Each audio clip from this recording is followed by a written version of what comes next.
महाराष्ट्र में नई सरकार बनाने की कवायद शुरू हो चुकी है। फडणवीस के घर बीजेपी नेताओं का जुटना शुरू हो गया है। फडणवीस सीएम एकनाथ शिंदे होंगे डिप्टी सीएम। सूत्रों के हवाले से अहम जानकारी, पहले दौरे में सीएम पद की शपथ होगी, तो वहीं पहले दौर में ही डिप्टी सीएम के नाम का भी ऐलान होगा। शिवसेना के 12 बागियों को मिल सकता है मंत्री पद। शपथ ग्रहण में सभी बागी विधायक मौजूद रहेंगे। नई सरकार में बीजेपी के 28 नेता मंत्री बनेंगे। आज ही सरकार बनाने का दावा पेश होगा। आज ही गोवा से मुंबई लौट आएंगे एकनाथ शिंदे। तो सूत्रों के हवाले से बड़ी और अहम खबर। तो वहीं आपको बता दें कि महाराष्ट्र में नई सरकार बनाने की कवायद शुरू हो चुकी है। फडणवीस के घर बीजेपी नेताओं का जुटना शुरू हो चुका है, तो वहीं बधाई देने वालों का तांता भी लगा हुआ है। कल देर रात ही उनका मुंह भी मीठा करवा दिया गया था। अब सूत्रों के हवाले से ये खबर सामने आ रही है कि फडणवीस सीएम और एकनाथ शिंदे डिप्टी सीएम होंगे। पहले दौर में सीएम पद की शपथ होगी और पहले ही दौर में ही डिप्टी सीएम के नाम का भी ऐलान होगा। शिवसेना की 12 बागियों को मिल सकता है मंत्री पद। तो शपथ ग्रहण में सभी बागी विधायक मौजूद रहेंगे। नई सरकार में बीजेपी के 28 नेता मंत्री बनेंगे। आज ही सरकार बनाने का दावा पेश होगा। आज ही गोवा से मुंबई लौट आएंगे एकनाथ शिंदे। तो आज ही गोवा से मुंबई लौट आएंगे एकनाथ शिंदे। अपने आप में बेहद अहम और बेहद महत्वपूर्ण ये खबर महाराष्ट्र में जारी सियासी उठापटक से जुड़ी हुई। तो एक बार फिर से देवेंद्र फडणवीस महाराष्ट्र में बीजेपी की सरकार बनाने जा रहे हैं। सूत्रों के हवाले से बड़ी खबर, बड़ी जानकारी। और ये भी जानकारी मिल रही है सूत्रों के हवाले से कि सीएम चेहरा देवेंद्र फडणवीस का होगा, तो वहीं डिप्टी सीएम होंगे एकनाथ शिंदे। जिन्होंने बगावत की है उन्हें भी गिफ्ट देकर बैलेंस करने की कोशिश यहां पर रहेगी। शिवसेना के 12 बागियों को मंत्री पद मिल सकता है। सूत्रों के हवाले से ये बड़ी खबर। तो वहीं आपको बता दें कि पहले दौर में ही डिप्टी सीएम का नाम भी ऐलान कर दिया जाएगा और एकनाथ शिंदे आज ही मुंबई लौट आएंगे।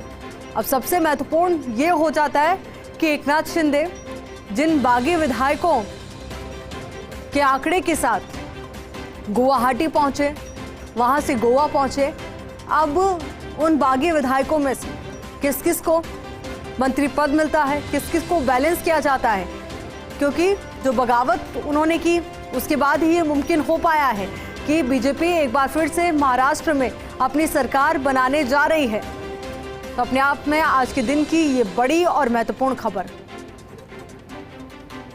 तो वहीं सीट शेयर पर एकनाथ शिंदे का बड़ा बयान सामने आया। उन्होंने कहा बीजेपी से इस बारे में बात नहीं, किसे कितनी सीटें मिलेंगी अभी तय नहीं है, कौन से और कितने मंत्री होंगे अभी चर्चा नहीं। हालांकि चर्चाओं का दौर और चर्चाओं का बाजार गर्म है, पर उसके बावजूद एकनाथ शिंदे की ओर से ये बयान दिया गया है और सीट शेयरिंग को लेकर ये बयान दिया गया है। उन्होंने कहा कि बीजेपी से इस बारे में बात नहीं हुई है, किसे कितनी सीट मिलेंगी अभी तय नहीं है।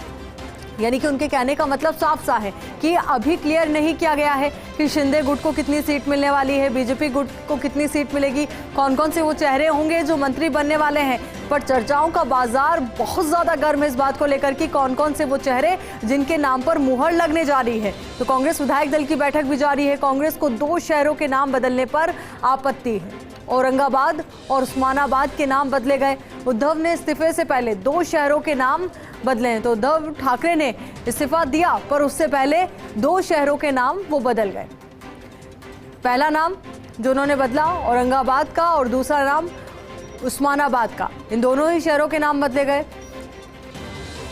कांग्रेस को 2 शहरों के नाम बदलने पर आपत्ति है। यही वजह कांग्रेस विधायक दल की बैठक भी जारी है। इस मुद्दे को लेकर बैठक में चर्चा की जा रही है और आपत्ति कांग्रेस पार्टी की ओर से जताई जा रही है। 2 शहरों का नाम बदला गया और उसी को लेकर ये आपत्ति और उसी के इर्द गिर्द ये बैठक और बैठक का मुद्दा।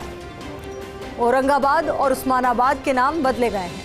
तो दोनों ही शहरों के नाम बदल दिए गए हैं और उसी को लेकर कांग्रेस पार्टी को आपत्ति भी है। और आपको बता दें कि पहले भी शिवसेना के कई लोग इस तरीके से शहरों के नाम बदलने की मांग उठा चुके थे, पर शिवसेना को डर था जिस बैलेंस के साथ वो सरकार आगे बढ़ा रहे हैं, या कहें कि उद्धव ठाकरे को ये डर था कि जिस बैलेंस के साथ, जिस गठबंधन के साथ वो सरकार बढ़ा रहे हैं आगे, तो ऐसे में कोई दिक्कत ना हो जाए। यही वजह कि पहले ये नाम नहीं बदले गए, पर जब उनको लगा कि अब तो कुर्सी खाली करनी ही पड़ेगी, इस्तीफा देना ही है, तो जाते जाते क्यों ना ये काम कर दिया जाए ताकि बैलेंस भी एक बना रहे और आम लोगों तक और शिवसेना के कार्यकर्ताओं तक एक बड़ा मैसेज जाए। तो उद्धव के इस्तीफे के बाद शिवसेना की प्रतिक्रिया भी सामने आई है। लंबे समय से सरकार गिराने की साजिश रची जा रही थी। संजय राउत की ओर से कहा गया है शिवसेना विधायकों पर दबाव बनाया गया है। ये बाला साहेब ठाकरे की शिवसेना है। जो लोग गए क्या उनमें कोई सीएम बनेगा? बाला साहेब के दिखाए रास्ते पर चलेंगे। बीजेपी के साथ जा रहे शिंदे को शुभकामनाएं। संजय राउत की ओर से ये बयान और इसे आप शिवसेना की तरफ से प्रतिक्रिया के तौर पर देख सकते हैं।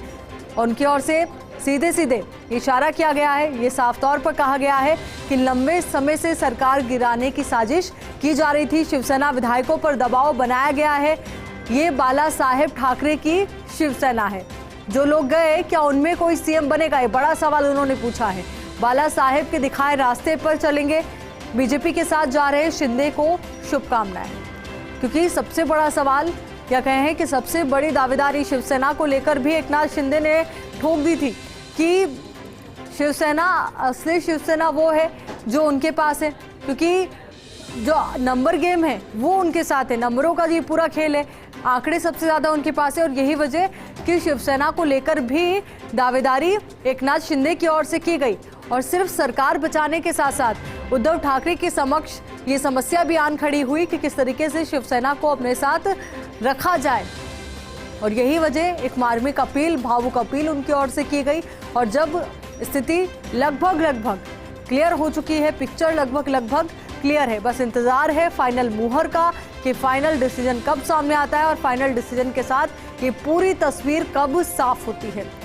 तो महाराष्ट्र का ये पूरा सियासी संग्राम जो शुरुआत तो महाराष्ट्र से हुआ और खत्म भी महाराष्ट्र में ही होगा, पर ये वाया कई राज्यों से गुजरा और उन तमाम राज्यों से गुजरा जहां पर बीजेपी की सरकार है। चाहे हम बात करें गुजरात की, असम की या फिर गोवा की, तो ऐसे में सियासी सरगर्मियां बहुत ज्यादा तेज।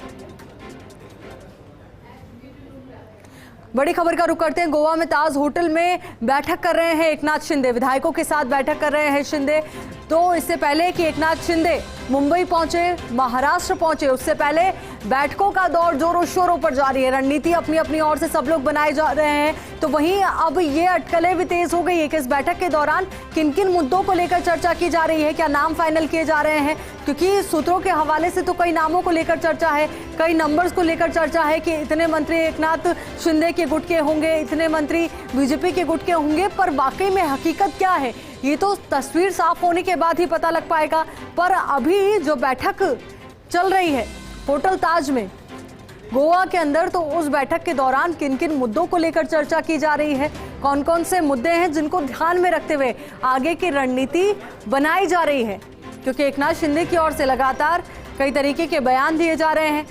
सीट शेयरिंग को लेकर भी उनकी ओर से बयान दिया गया है कि अभी तक इसको लेकर कोई चर्चा नहीं की है, हमें नहीं पता कितने मंत्री हमारी तरफ से बन रहे हैं। पर चर्चाओं का बाजार जोरों शोरों पर गर्म है और चर्चाओं का बाजार इस बात को लेकर भी गर्म है कि लगभग 12 मंत्री हो सकते हैं जो एकनाथ शिंदे के गुट के होंगे। पर जब तक तस्वीर साफ नहीं हो जाती तब तक कुछ भी कहना ठीक नहीं होगा, क्योंकि इंतजार सभी को यही है कि तस्वीर पूरी तरीके से साफ हो।